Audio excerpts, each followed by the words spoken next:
Cabinet Office. Donna Marriott, Director of Children's Services. Thank you, everyone. And we've got 1.5 hours for this hearing. So, first of all, we have some questions about the social work workforce. So, Minister, could you update the panel on the current staffing composition, including the number of posts filled by permanent, fixed-term and agency workers, and how this compares to levels in May 25? So you want me to? Yes, if you do, Donna, if you want. So we're, Cover that. I don't know the May 25 number, but I think it was about 65%, I think we were for permanent social workers at the time, I think. And we're a little bit above that now, sort of somewhere about 29% we're running at. And we have got, 69%. And we've got some new social workers, permanent, that have been recruited that are in the process of onboarding as well. I mean, perhaps it would be best if we got that in writing Yeah. after the hearing? Yeah, we can do. Thank you. That's not a problem. So in the last quarterly hearing on the 30th of April, you informed the panel that there were 49 vacancies across the service and residential.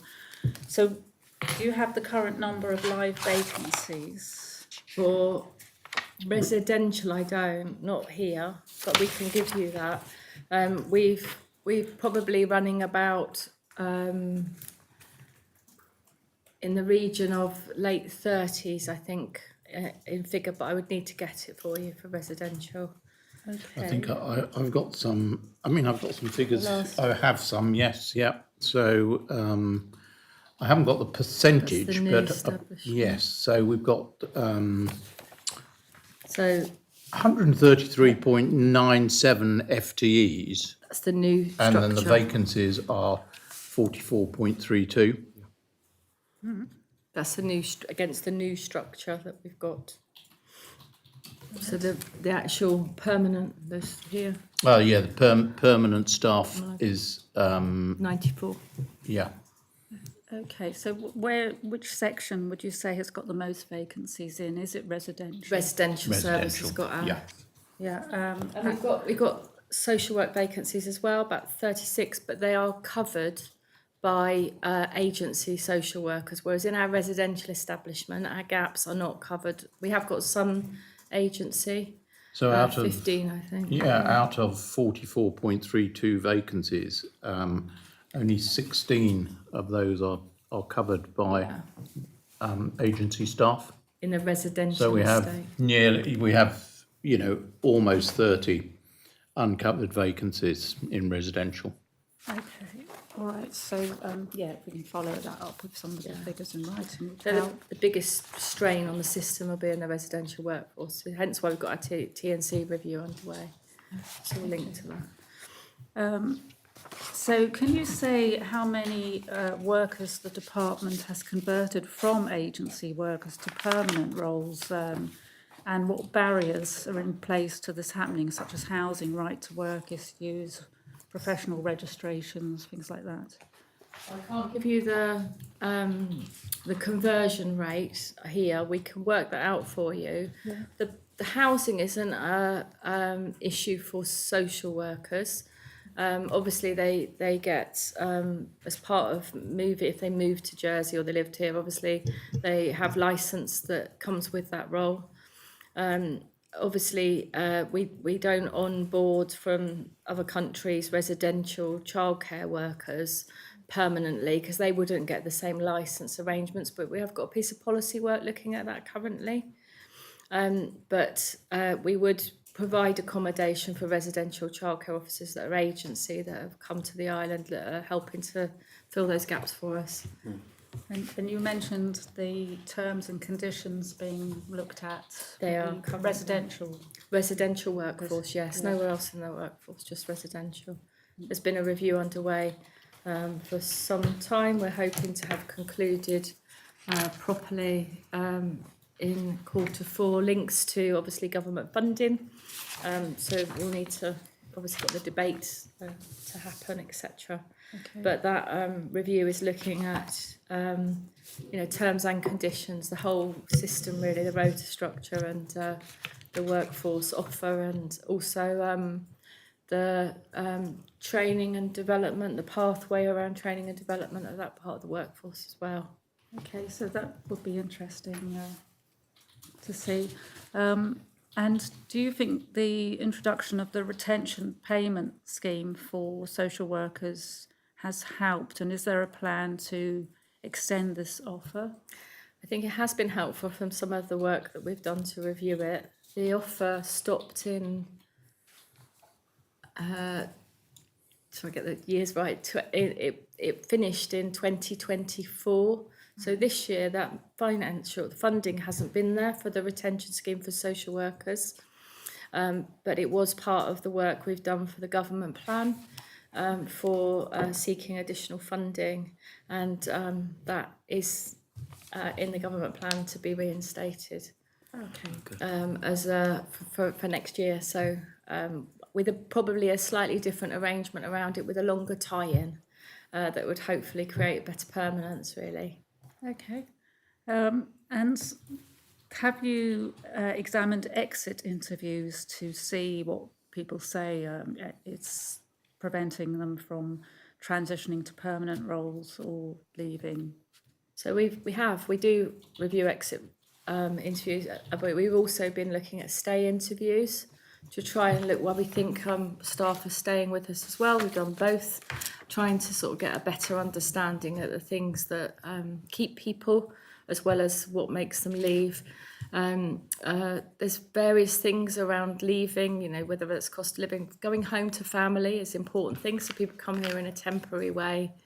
So a lot of our work in both the work around our residential workforce and the social work workforce is around that new academy and the new approach, which is part of the government plan funding request, is really focused on trying to look at getting on-island recruitment, getting people that come from the island that are more likely to stay here because they're not drawn back to going back to different countries where they've come from because they're missing family and friends, and to try to really, I suppose, generate a trainee pathway. So a lot of our work on our workforce development that we've been doing, the workforce strategy, is all built on creating those pathways for residential and for social work, so that we create more sustainability in our local communities and with our local people that will help to create the pathway.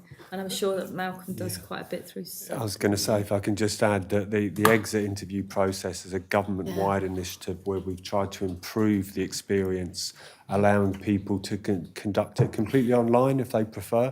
Of course, they'll still have access to a face-to-face interview if that's what they want to do, but they can raise those concerns in a sort of more detached way, and there's plenty of space for free text and then plenty of opportunities for them to follow up and highlight their concerns, and those go to the Chief People Officer, who will take those individual concerns forward if necessary. That's good. And like particularly with staff in the residential sector, has any particular issues come up from their like exit interviews and so on? Donna would probably be able to. So we haven't, I'm just trying to think, we haven't had a lot of leavers in that bit of the system. We've got a few.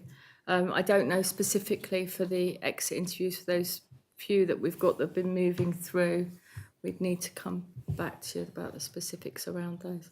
Okay, so I think what we know from things like our Be Heard survey, if you look at things like that, which is a good test of our workforce because we had quite a good return last year, we know that for the residential workforce, pay is a significant factor. About feeling valued in that space is a really, really significant factor, and that's why we've commenced the terms and conditions review, because we recognise that, you know, they are quite low paid compared to some other parts of our system, really, when you look across the system, and that there is a level of discontent in that space, I think, cost of living and those things. they do a demanding job, don't they? They're a really tough job, Yeah. really tough, yeah. Yeah, so that's part why I think we've triggered that terms and conditions review for this year, and wanting to get that done so we can fully understand Okay. how we best retain and support them as well. And I know you mentioned about, like for residential staff, not being able to easily have people just come into the island, so much for that. But has the department explored international recruitment partnerships, you know, particularly with countries with existing communities coming into Jersey? So has that been looked at?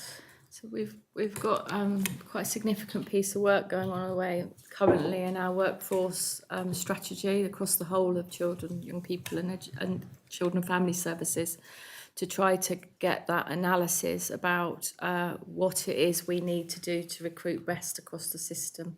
I think what we know is we probably want to connect better with some of our local communities across that diversity as well. So, you know we've got large communities that would reflect the staff that work for us as well and the families that we serve.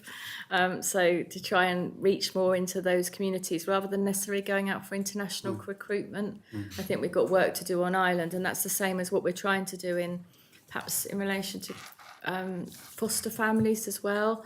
So we started to connect with some of our church communities and some of our diverse communities, some Portuguese, etc. There's some work going on across the system to understand how we can better do that, really. So you've mentioned that, and also a trainee pathway for local residents to maybe work as residential staff or to train as social workers as well. So that's. Is there anything else to add to that about getting more? No, so that work is all built into the improvement plan as well, and the request for the funding for the business cases is all part of that. It's really about creating like an academy where you have the ability to bring people in before they're qualified and better support them and help them then with the qualification pathways, whether that's through residential or as a social worker. You know, they will have a pathway into both of those. So you can come in and maybe as a residential worker, but as a trainee, and then work through to get your level 3, your level 5, and where you need to go. And in the same way, social workers. So that's part of that workforce strategy, is building all of that together and creating those pathways into different routes. Really, that's what it will look like. It doesn't look like it at the moment. We have got some advanced trainee social workers that we have in the system, but that's because they've done their assessed year and they've been doing their assessed year when they're training. Yeah. We're thinking about want to get people earlier. So this what you mentioned about an academy. Is that going to have an actual place to it, or is it just the idea of the training? Yeah, it's more of a virtual thing. We bring together the workforce development team in social care, and that workforce team have they have a strategy around it that helps you to say, well, we'll recruit this many trainees, and this will be their pathway, and we'll support them through their learning and development pathway, and they'll come back to do their social work.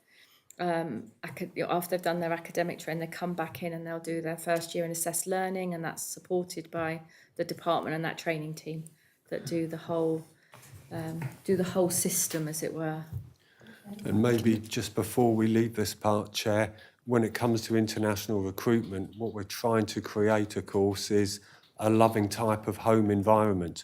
And whilst it's really important that we have the right people, the qualifications and the skills, it's also really important that we have people from the local community and the different communities that represents, so that, you know, firstly, children have continuity in their lives and people understand the local context from the diverse communities that we've got over here. Yeah, of course. Yeah.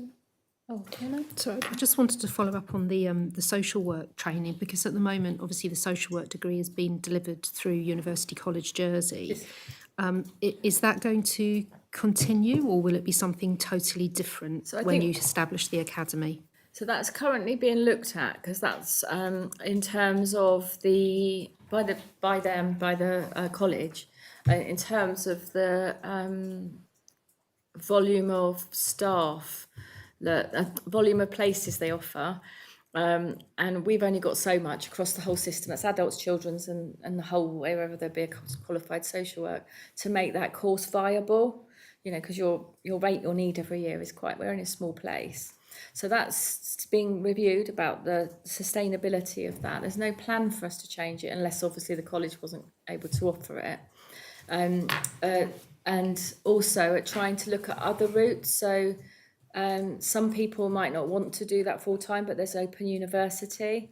So we're starting to look at that, whether they're funding routes as well to support people, so that there's different ways and you'll be able to draw a different group of people, because some people will come to social work and residential work later in life. They'll already have other careers. So trying to spread just ourselves wider, that we're going to more likely get people from a range of different life experiences, really. Okay, thank you. And the college is part of that off-island degree that's through the college is part of it, but that's for them to review about sustainability, I think, volume-wise. Okay, thank you. Yeah, we met a group of the students on the social work degree in the past who were very committed and getting very good training, I think. They get a good offer, I think. Yeah, and I was also just going to ask about if you could let us know the number of residential workers currently in training, if you know the number who are already doing some training to be. So we're supporting, I don't know the number, but there are quite a few staff we've got supporting doing level 3 and 5, because they're quite extended courses, they're a couple of years as well. Yeah. So that's all part of that review work we've been doing about how to make that offer work best as well, I think. Okay, and if you could follow up with the in writing with the numbers, that'd be helpful. You want your social work retention. Okay, thanks. I think that's you. Thank you. Just had some follow-up questions about the recognition of care orders, Minister. So I think you've told us before that our care and supervision orders are not automatically recognised in England and Wales. And I think you told us back in June 2024, so it's a long time ago, that drafting instructions have been sent to the UK Ministry of Justice in relation to the reciprocal care orders. So can you just update us on what the status is of those arrangements? Yes, yeah. So as you know, this was a recommendation of the UN committee, and the Jersey Law Officers Department and the policy officers are ready to support the law drafting once legal advice is received from the Department for Education. Now, we are in constant dialogue with them. However, there are delays, and this is in part due to the fact that the UK law drafters are heavily involved in the passage of the Children Wellbeing and Schools Bill. So to some extent, the fact that we haven't reached the point at which the law changes have been done is out of our hands, unfortunately. In the meanwhile, we've strengthened commissioning and governance arrangements in relation to child placement off island, in order to, mitigate the fact that the law changes haven't been possible. There's certainly it's not for want of trying. The changes that are necessary, and it's actually the changes are required in the UK. So, and what we have to amend is the prescribed orders, Northern Ireland, Guernsey and Isle of Man regulations, 1991, and it's a great shame that for some reason we didn't adopt that in 1991 and fell outside of that regulation. So I do hope that the next time we will have made some progress. But because I think you told us last time that what needed to happen was the permissive extent clause needed to go in the UK Children's Wellbeing and Schools Bill. So I think I have actually made. I think I may have made an error there, because what is actually required is a change to the this bit of legislation, and we need to be included in section 101 of the. It forms part of section 101 of the Children's Act 1989. So I believe it's actually changes to those regulations that are required. So are you saying that we're really sort of I at the think I mercy made of the an- UK? We are at the moment at the mercy, but it's not for want of constant. Are you able sort to of- give us any sort of timeline at all about maybe when that will be done? Once that act, but once they have that act, the let's see, the what's it called, the The Children's Wellbeing in Children's Schools Wellbeing Bill. and Education Act. Once that's through the I think it's it has still to go through the upper house, and well, I can only hope that in the coming months we'll be able to make some progress. Okay. So what interim safeguards have we got then for our Jersey children who are in care in the UK? Well, there is this, there is a duty of care by the UK authorities for any child.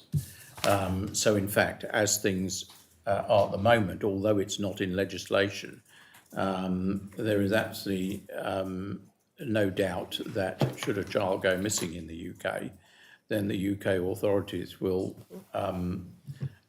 make every effort to find that child, as they would do with a child that's actually from the UK. So there's very little difference between, if we consider a child on holiday with its parents, not a UK resident. Well, of course, the UK, if that child goes missing, the UK authorities are going to look for that child.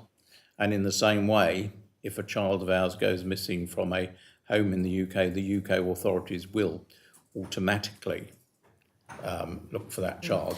However, it's not got the strength of legislation behind it.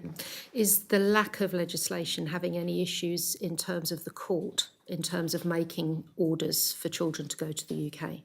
No, So it's No. the court aren't No. raising it as a particular not at issue? all, no. Okay. No. Thank you.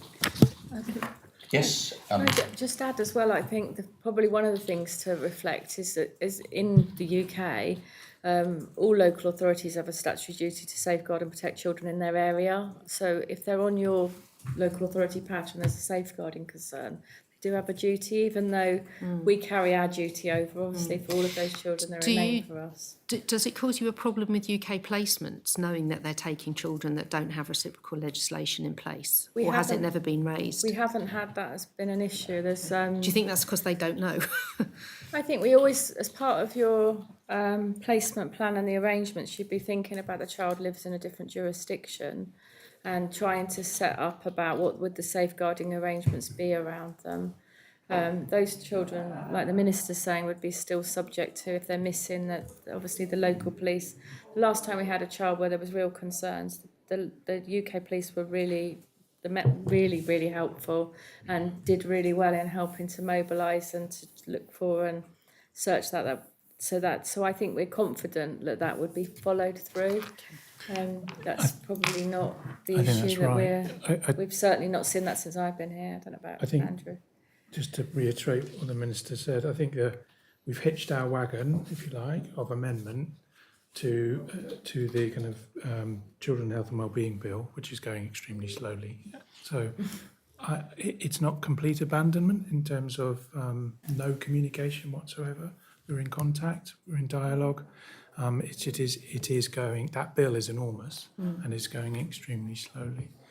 It may be worth saying that the amendment, when it is brought forward under the regulations cited by the Minister, will be narrow in effect, and it will be around the recovery of a child Right. from a placement who's taken from a placement unlawfully, which will in effect require those local authority, police in England to recognise the status of orders made here. Yeah, so that So it's they've got a quite- legal basis for Yeah. acting in the way that they Absolutely have, whereas right. at the moment it's an informal basis, which Yeah. does leave them open to potential action That's it. from parents.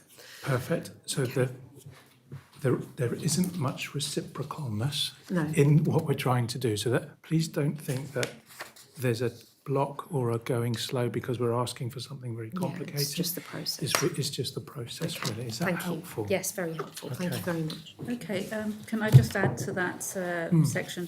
If you could let us know how many children have been placed off island this year so far? 2025. Yeah.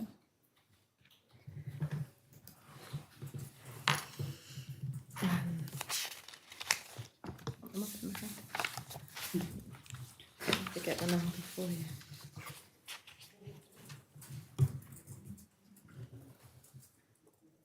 If you want to carry on, I come back. Okay. Okay, so, yeah. Shall I? Possible. Okay, so Minister, this set of questions is with regards to the youth justice and the Greenfield secure accommodation. In the last quarterly hearing, you informed the panel that the bedrooms of Greenfields were due to be upgraded, and more specifically, were to the removal of the original metal frame doors, look like cells would be replaced. Can you give us an update? Right, on so it, please? we've actually had to, I think now some years ago, doors were actually ordered. We've actually had to order new doors because those doors ordered all those years ago are not the right specification. So, so that is in place, and the order's been, have they been delivered yet, or? No, But they're, order was put, it's taken a lot of months of preparation work as a specialist, what we needed to get it right. And there's quite a lot of UK learning, so we've been working on the right door because the walls have to be taken out and the they steel actually have to be casing is laser quite cut, the complex. walls and the old steel frames taken out, so it's a complex job to, but They've been ordered last week. We ordered them, and they're due on Ireland, I think Christmas time, with the door lasering and the work due to start. It will start in the new year for the doors. That's all in hand, and then the rest of the courtyard has been tarmacked to make it safe, and the full work across the courtyard will start a couple of weeks, I think, October, about the second week in October.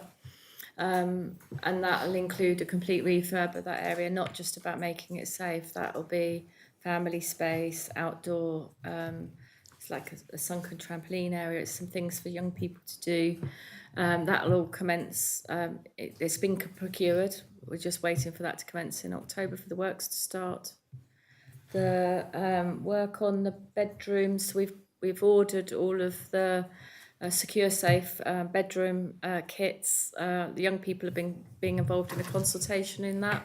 Young people have been in secure estate about what that should look like, and also the refurb of the secure yard area. All of that has had quite a lot of engagement from young people in the What about the site. security system?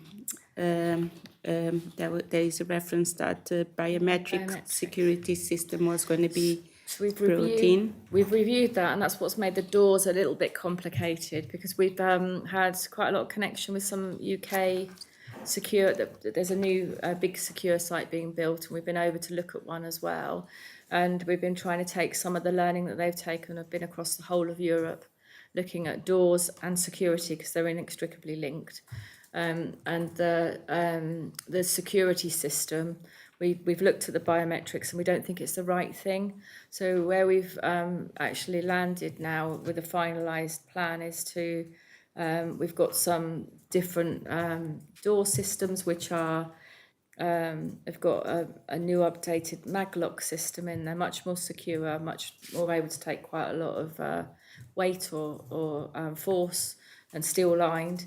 But we've wanted to get away from having, like we've got currently, which are like cell-like doors, into proper doors that would look nice, but also without having to have all key system, like lock bundles of keys.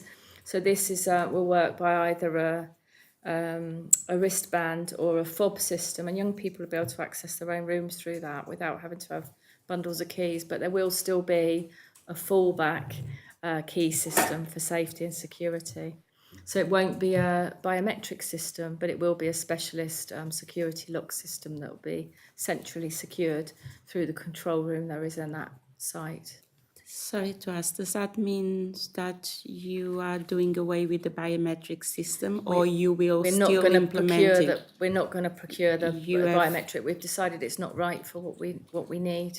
Okay. Yeah, there's been a lot of research. We have spent 9 months trying to get it right, make sure we do get it right. But I think the biometric one is, there's a lot of potential for things to go wrong. We live on an island. Getting people into Jersey to fix things is, if they're not an island-based company. So we've tried to work with thinking the lock companies we want to use and the system. We want to reduce the opportunity for things to go wrong and to be sustainable.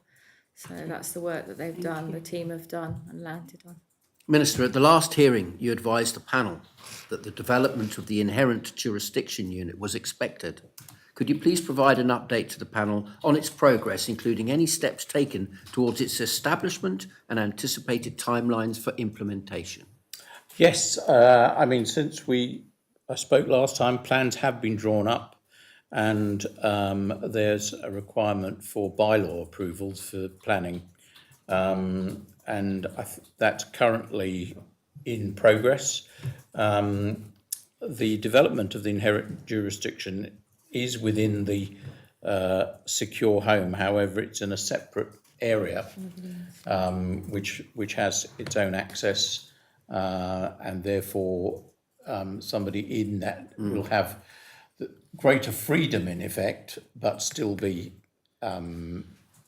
secure in terms of the fact that they're unable to actually leave without staff with them. But unlike somebody who's in the secure unit, they can go out for outdoor activities, go to school, and do many of the things that a young person would normally do.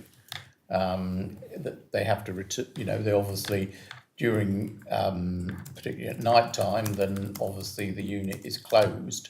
So unlike a children's home where they can leave if they wish to, under an inherent jurisdiction, they can't do that. Okay. So it's secure but less secure. So we're looking at that work will commence early in 2026. Excellent. You also indicated that funding for the inherent jurisdiction unit was being actively sought and that it was included in the plan for in-year allocation. Could you please update the panel on the status of this funding request and whether the necessary resources have been secured? So yes, well, they have Council of Ministers approval. Of course, they are included in the upcoming budget, so that is dependent on a vote, but I would hope that all members would support this. And we've also funded, because some of that's come under our maintenance. Yep. We've also, some of those things we're funding within our maintenance and our capital work.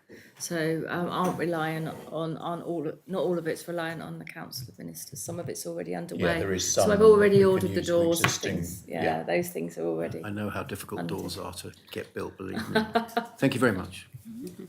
There was also a communication from yourself, Minister, that the phase 2 of Greenfield's development, which incorporate the school site and the new outdoor spaces, I know you have mentioned some of the outdoor spaces, would require a full feasibility study and significant funds. Would you give us a bit more of an update on what's happened since? So again, we have Council of Ministers approval for those funds, and it's within this year's budget. So provided members, that's the final stage, provided members vote for this, then we have the funding. So it's secured in as far as the Council of Ministers have approved it. Okay, thank you. That's for the phase That's 2, La so it Passerelle starts and- 27, 28 is further on, obviously. So the funding actually that we have from COM includes the feasibility study funds. For 27 and then for it to 27, commence yeah. 28. Yeah, So further there's a forward. bit of a further forward because we're going to do all the other work this year. Good. And with regards to the 2 interim accommodation properties, that they will be refurbished to help address the current bed shortage and support on island consistency. So sorry about that. Those words can be difficult for me to pronounce. I apologise. Would you be able to give us an update on that refurbishment, please? So we had the refurbished Fieldview property opened in April this year, and that offers 4 beds. we have also got another property, another interim property, Richelieu, that offers 4 to 5 beds, and we're currently going through the process for registration with the JCC.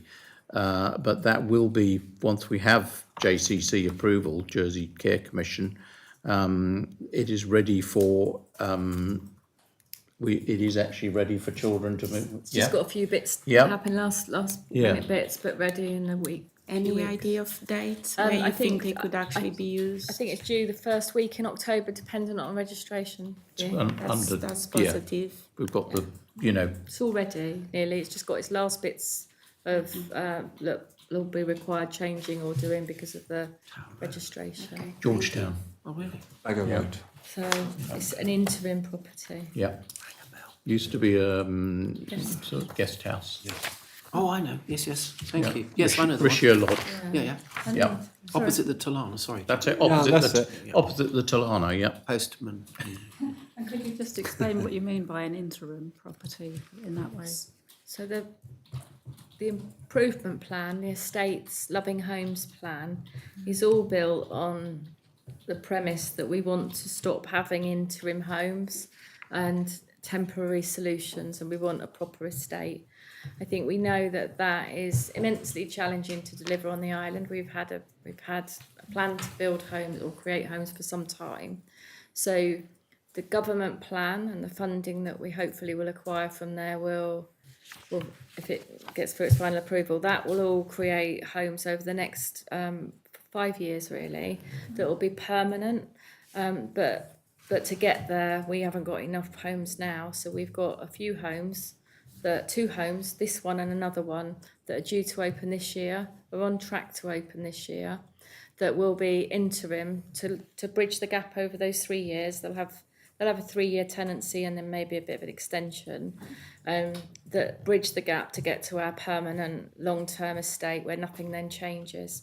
And then we got one last property that was part of previous government funding, that's due to come online probably January, February, the spring 26. That's also a permanent home, and that's progressed. Khartoum, isn't it? Yeah, that's In progressed this interim. year, Yeah. and the work's getting through. It'll be ready to go live. So we've got 2 interims, possibly a third We've interim. got the third one, which is yeah, Trinity House. yeah. I Yeah. was just trying. Yeah, Yeah.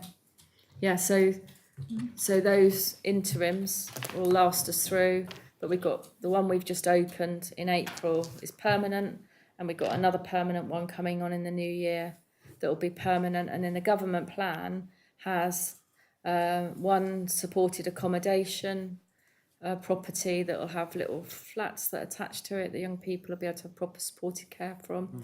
And then there's 3 new homes, and they will be bought online in the future in 28, 29.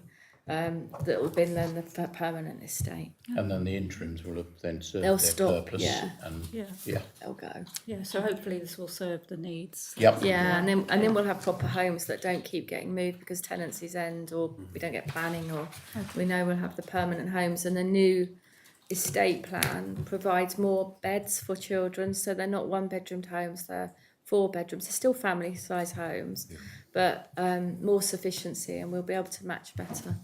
Okay, for thank children you. and provide more on island. Great, okay, so I have some questions now on the subject of child poverty.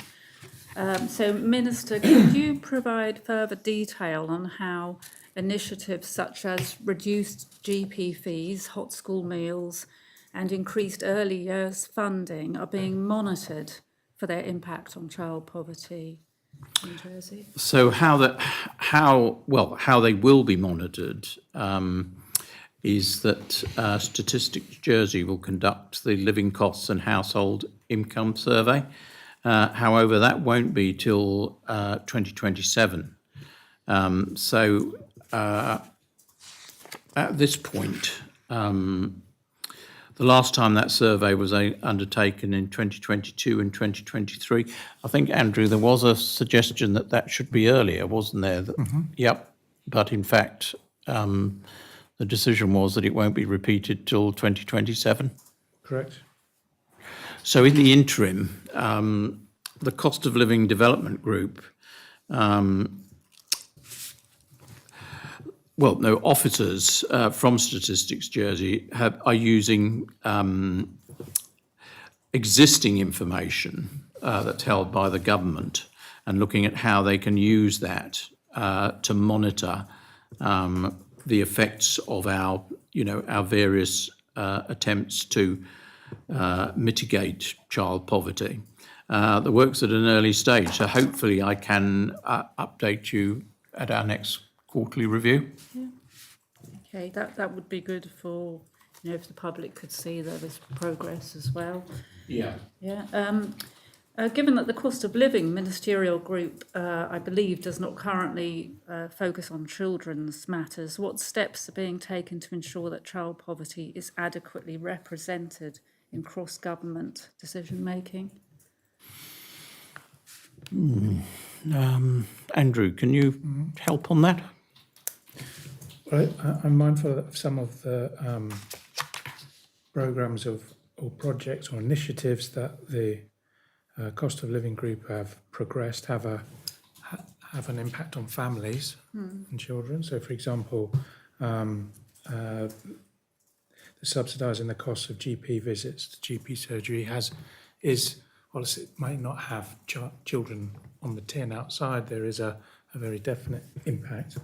And also some of the improvement in access to social rented housing and affordable housing schemes impacts on families.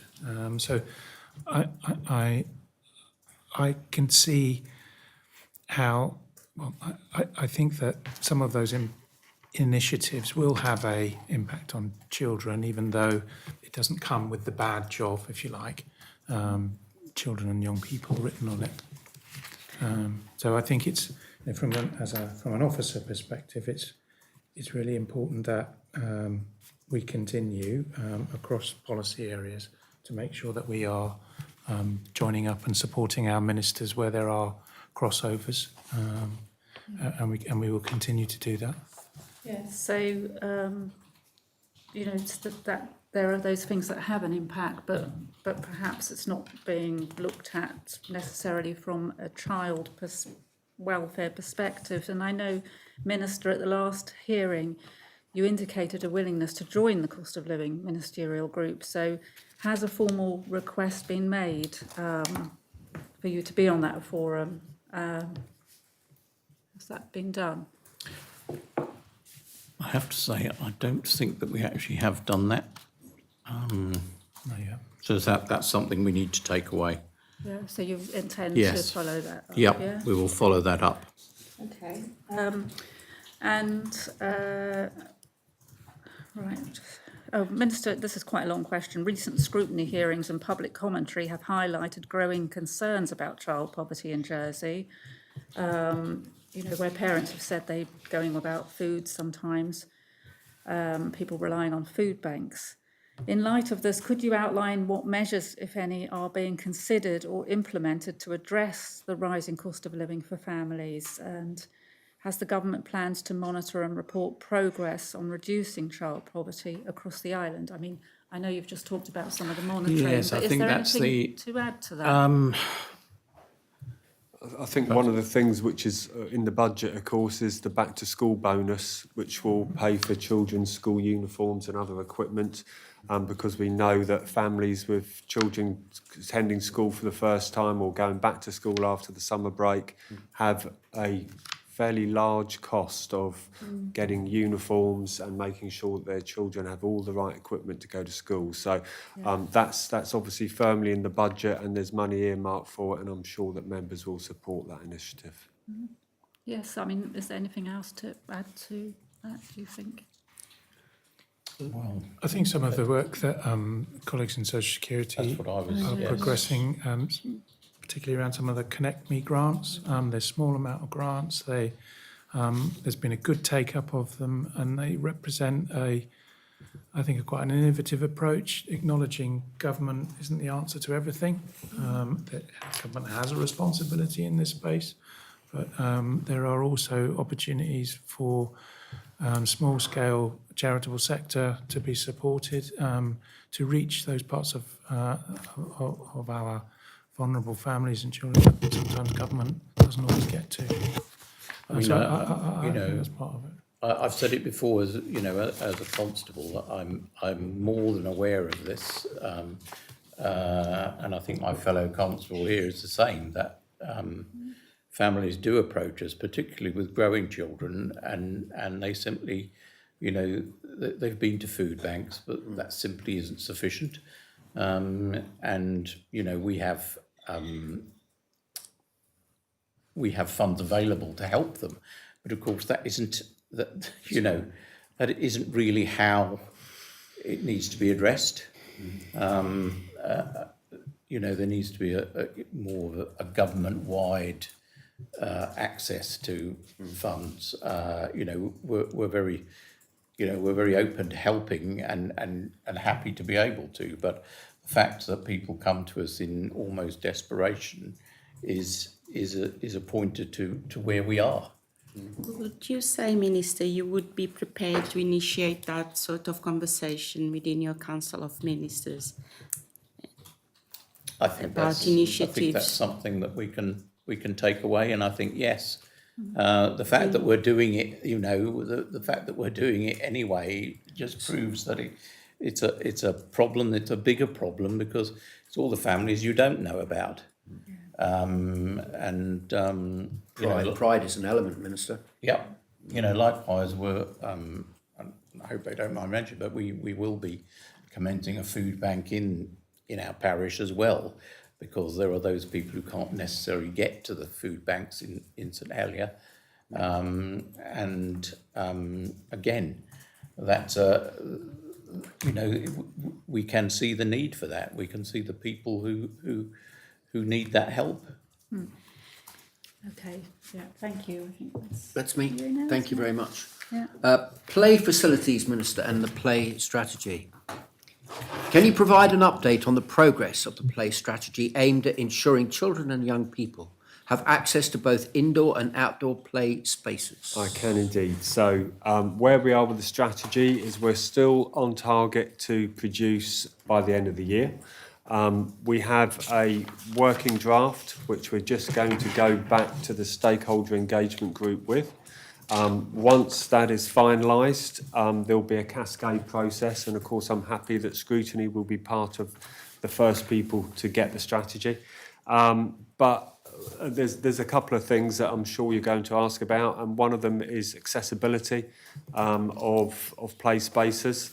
And so, as well as the strategy, what we've done as a separate strand of work is to produce a digimap, which will map out all the facilities throughout the island and rate them on how accessible they are, and hopefully give people what the parking provision is and all that sort of stuff. So, you know, we're aware that some are already up to scratch, some are not very accessible and will probably never be accessible, as per the one in your parish, Connetab. But that's because of the location. You know, it doesn't make it impossible. It makes it more difficult, perhaps, to make it more accessible. So that is another big strand of the work which we're looking at doing. But of course, we don't want to just produce a strategy and that be the end of it. So after the strategy is produced, there will be a working group that will continue to monitor its progress, continue to make recommendations and push through the main strands that we'd like to see that strategy achieve. Okay, and my next question, actually, strangely enough, is about the strategy and how it will ensure neurodivergent children and children with disabilities have an equitable chance and exclusive access to play spaces. So that's, I think you've already answered. Well, I think what we can do is we can retrofit some of that to make play spaces more accessible. But what we can do with anything which is being created new, that has to be front and centre of our thinking, which, you know, it hasn't always been in the past, because, you know, they've popped up sometimes in a different age where people weren't so alive to everyone's needs. My next question is about feedback from families. carers and advocacy groups being gathered and used to inform improvements in accessibility and inclusion. Is that part of your strategy? It absolutely is. So the stakeholder group that we've been working with, you know, ranges from charities to obviously interested parties to very active individuals who have got really strong views and opinions on what we should have on the island. And it's really good to have those people pushing at the boundaries to make sure that we get something right for Jersey. It's also interesting to hear that you're going to produce a map of Jersey and it's accessible to every parish, and that's actually was the basis of my next question. And what steps have been taken to address gaps in that provision of place bases, particularly in areas currently underserved? Yeah, so I think what the strategy will start to do is start to, you know, talk to people as one unit, you know, get the parishes working together a bit more with government, so when there is opportunities, when there is a space that can be developed, that can be done on a collaborative basis. And just make more opportunities for play, which doesn't always have to be about apparatus. You know, creating a play space can be a really simple thing. You know, in different cities, they create them on streets. It doesn't have to be about swings and roundabouts. It's about giving young people the opportunity to play, engage in play, and teaching parents how to teach their children how to play. True. How does the department intend to meet the needs identified in the recent play study in the interim without a coordinated strategy? And what alternative mechanisms are being considered to ensure equitable provision across all the parishes? Yeah, so again, that is at the heart of the strategy. So we have looked at other jurisdictions, what works well, what we can take from them and make it work in Jersey. And I think it is really important that we do get the parishes working together with government to create something better than what we've currently got. You know, there are pockets of excellence around the island, but, you know, let's not undersell ourselves. There have been some really good play spaces created in St Helier recently, and there are more to come. But we need to give more opportunities for children around the island. You've told the panel in the past that there wasn't sufficient funding to fund any particular elements of the play strategy. Yeah. So if there have been any proposed in the 2026 budget allocation, is that going to be forthcoming? The strategy is the vision. Once we've got the vision in place, then we need to start looking at how we're going to fund it and how we can get people working together better. So to be fair, that will be likely to be a bid in the forthcoming budget, not the one that we're not in 26, so more likely to be further in the future. Further ahead. Yeah. Well, thank you for your honesty. Yeah. Thank you. Okay, so Minister, this set of questions is with reference to CAMS. The 2024 inspection report of Jersey CAMS, which was produced by Jersey Care Commission, highlighted issues with the working relationship between CAMS and the paediatric ward. Would you be in a position to tell us if those issues in terms of communication have been dealt with, and what stage are you now? Right, so I think we're confident that staff between the departments are working together. And of course, you know, key to both of them is care for young people who are admitted for mental health support. There's an action plan in place between CAMS and HCJ that has identified a number of joint initiatives to improve working practices. And that was identified, as you say, in the 2024 JCC inspection. Okay. This has been overseen by the Children's Governance Oversight Group. This has included document working protocols, a CAMS inpatient protocol, a standard operating procedure, additional training and improved communication, including joint work between the lead nurses of both departments. So yes, there's been progress. We put things in place to improve that relationship, and you know, there are positive indications from that. Okay, that's good. We will follow that, sure. Thank you. Can you please outline the role of Children's Services and CAMS in the Partnership Board and whether they will have a decision-making vote? I think that, P52 has been lodged, and I believe there is that children's services are included, but that is on a advisory or a consultee basis, and they do not have a vote. Okay. Can I just clarify, for anybody listening in, Minister, could you describe what P52 entails? Well, P52 is the formation of the Health and Care Partnership Board. Thank you. Okay, thank you. Would you be able to update the panel on the current status of the implementation of RFID? And I can say that RFID stands for Avoidance Restrictive Food Intake Disorder. Well, you've stolen my words. I was going Explain that. Yeah. I was going to Start do with that myself. Sorry. Yes, RFID. The CAMS eating disorder team have completed work on understanding what an RFID pathway would look like based on models implemented elsewhere, and discussion with the clinical background staff and treatment models. This is including therapeutic models as well. A robust pathway will require tiered level of response, including departments outside of CAMS, e.g. school nurses, multi-agency input, including paediatrics. Additional training and likely additional financial resources are required. CAMS management are working with the Director of Adult Mental Health to look at the potential for an all-age eating disorder pathway utilising key clinical skills and resources locally. RFID is also on the agenda for this, but there will be challenges extending service scope given resource implications. So as usual, we have to have the resources in order to implement a pathway. Yeah. Specifically in terms of training, staff training, how are you finding it? Right. So unfortunately Darren isn't with us. I don't know if you're able to help. I think there's been quite a lot of work. I think Darren's had quite a lot of connection with some local external experts. entities.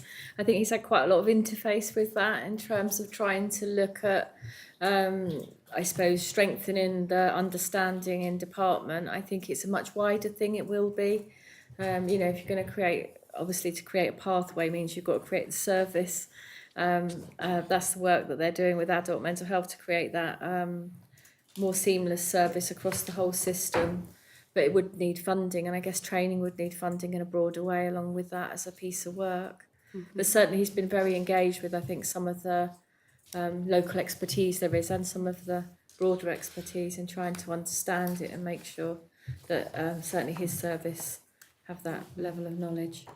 My next question refers to how have the challenges been addressed around government? How has the government addressed the challenges around diagnosis and treatment of the provision of RFID? I know you've spoken already about the budget, but anything So I think else? that work with adult mental health, obviously creating that understanding across the system and that trying to look at that all age pathway, I think is probably where the work's been in place, and understanding, I suppose, and bringing that understanding into the service itself is the critical work. And then I think from there, then you could start to develop the pathway, but then it would obviously need resourcing. So it will need a whole system change really, and a whole system piece of work. Okay. Thank you. Okay, thank you. In response to a written question, Minister, you told us that a review of short break provision for children with complex needs was currently underway, with an expectation of completion and publication in 2026. Can you just give us an update on that work, please? So Yes, in yeah. terms of the review, we've got so we've done some work obviously that was done previously that we've already got collated. We've got the review of our current residential short breaks provisions underway. So that's commenced and is progressing. And then we've also appointed somebody to bring that all together to run a project team that is due to start imminently. And that will bring the whole of that offer really into spec so that we understand what's out there, what's in our short breaks offer in our youth service that obviously provides for a range of different children through inclusion and a wider offer as well. Then also what we've got allocated out through our commissioned arrangements. We need to review all of that. So that work's underway. Should be on target for us to land where we think we need to be. And I guess part of that is about, have we got it all configured how we need to have it? So while we're doing what we need to do in our residential short breaks, that then frees up our offer as much in our commissioned arrangements and our other arrangements on our island. I think that will help us to understand that as a whole. And whereabouts are you aiming for in 2026? So we're just waiting for our project person to come in to scope properly. They're bringing together all the strands.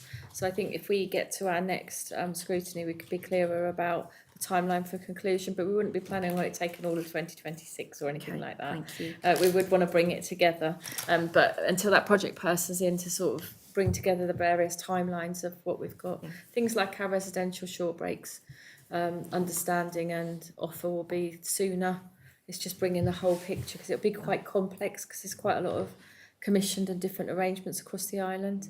Okay, thank you. And also we need to tally that up with the work that's already done around need and our understanding of need and where the gaps are really. Okay, There's been quite a lot of work previously with getting feedback and some of that sort of work. Yeah. So we just need to bring it into one. The panel visited Oakwell a couple of weeks ago, which was a lovely visit for us. You know, a lovely facility. Your review is focusing on your children's residential break service. One of the things that we were interested to learn was how the transition into adulthood is working, because there is a bit of a hard cut-off at 18. So I just wondered if you could tell us, please, how families have been supported through that transition, how they're explained, you know, what's going to happen, and actually where those children are going to go once they're adults.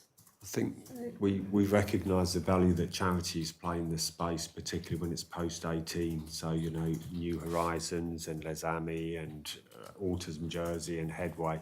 And so part of that transition into adult services is also to signpost as far as possible where it's appropriate to the charitable support. I think the specific areas around that were the residential, because we know there's very few commissioned service that will provide people with physical disabilities and complex needs. And I think whereas it's providing a lifeline service for families in terms of respite once those children get to 18, there's nowhere for them to go. So I think what we're getting at is actually how early those transition arrangements are going to be made and how those needs are identified and transferred into adult services. So I would say that we have work to do to make transitions work how you want them to be, to work in a really consistent way. I think that we've identified there's some difference between what we provide as a child's package and what then you can access as an adult. We've been doing some work with adult services around that, but also some of our commission providers, so that we can start to try to come away from that you've got one offer as a child, and then if you get into adults, then adults won't pay that same level of package of care. So I think there's more work for us to do there. In terms of practice, I think we've got a lot of work to do in being more creative in our care packages and our support that we provide for families. You know, how we do that in the home or in other arrangements. I think we're starting to get better at that. but more work to join up. There's a disability strategy work happening at the moment, and I think that will help to bring that together. And we've had some recent discussions about the whole of that transition arrangement. Have you got a and how dedicated to transition strengthen that. team? We don't. But then if you think our complex needs team is only small, it's quite tiny. We've only got, we haven't got a large volume of children's cases. So we've only got, I think, possibly 6 workers in that team. So having a transitions team would really be tiny, and then you wouldn't probably get the sustainability. I think the work that we're doing is knowing that we need to join up the adults, the children's, the transition pathway, and we've got some work to do, I think, on that we've recognised, and there's some thinking about bringing that together in the coming How months. many children have you got on the waiting list for a residential short break service? So that's the work we're doing now. I don't think we've got any.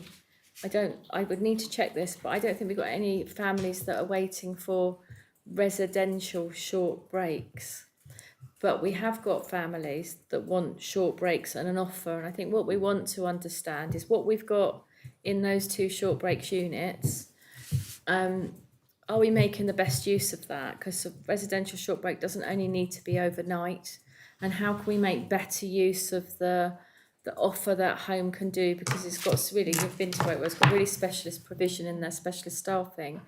We could perhaps strengthen that offer by doing more in a slightly different way, some of it. I mean, How we can make that better. Yeah, Oakwell's very expensive to run. It is. It's costing nearly £1 million, Yeah. and you've really got kind of 14 to 18 children in there, Yeah. not used during the day. Exactly, and that's the work we're doing about how do we clearly, this would be my view, and what that group have been tasked to look at is how do we extend that offer and make much better value for money, And I think in a wider way that more families can the access flexibility around, at the moment it's a very fixed, you will have Tuesday night, etc., and how we can flex that. So I think that's been raised to us quite recently, and that's part of what the things we've decided, we've agreed that we do need to look at. So part of that needs to be about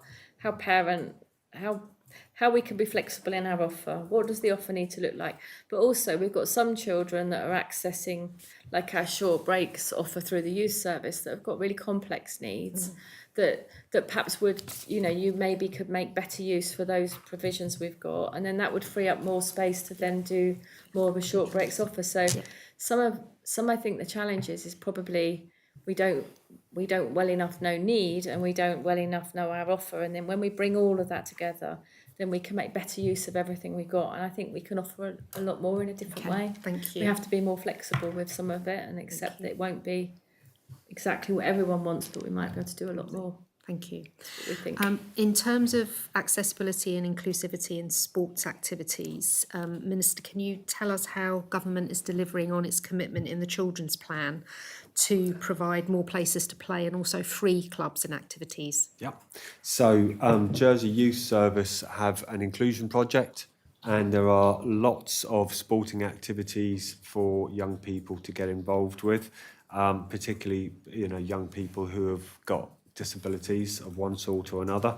And so this includes activities such as surfing, healing waves, cycling without limits, accessible boat trips, wet wheels. There are lots and lots of great activities that young people can get involved with there, and even yoga and trips up to Jersey Bowl. But the youth service, of course, also provide a short break service, which is at the weekends and in the evenings, again, to give parents and carers a little bit of space for themselves. And of course, Jersey Sport through Move More deliver lots of sporting sessions to make sure that people with disabilities are still getting exercise and engaged. Is the short break service that's offered by the youth service incorporated into your overall review of the short break provision? It is. We'll look at all short breaks. It will be. Yeah, Okay, we need thank to look you. at all the different offers and understand it, I think. Okay. Obviously, we've heard very recently that the Jersey Special Gymnastics Club has closed after 30 years. Is the department supporting those youngsters with their gymnastics who had very specific needs? Yeah, so we're trying to find activities that are on a par particularly with people with specific needs. And obviously it's creating a little bit of a challenge, to say the least, but we are still determined to find something which is suitable for people who want to do that sort of activity. And are you talking to the Jersey Special Gym Club? Yes, we are. Okay, lovely. Thank you very much. Okay, pleasure. I was wondering if I could just say something publicly, that this panel has visited both Eden House and Oakwell, and they're both wonderful facilities and providing an excellent service. I'd just like to say that publicly. Thank you. Yeah, lovely. So I just have a question about secure accommodation for children. Minister, could you outline your current position on the use of physical security measures such as locking doors at night or restricting movement outside the home for looked after children in residential care settings?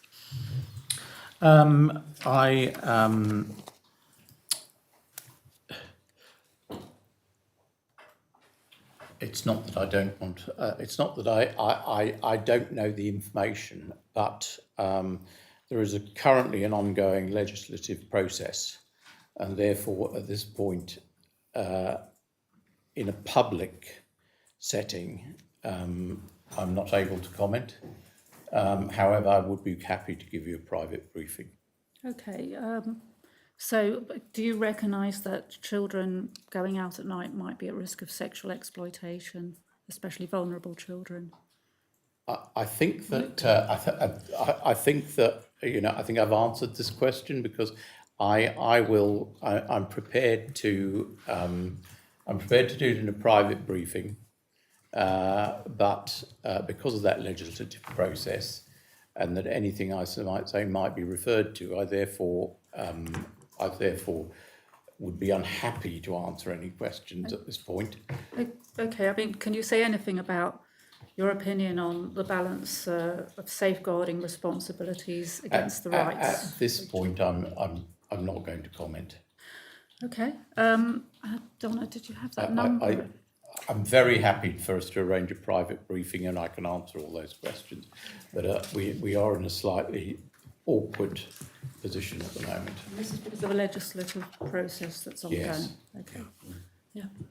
The number of children placed off island in the last year.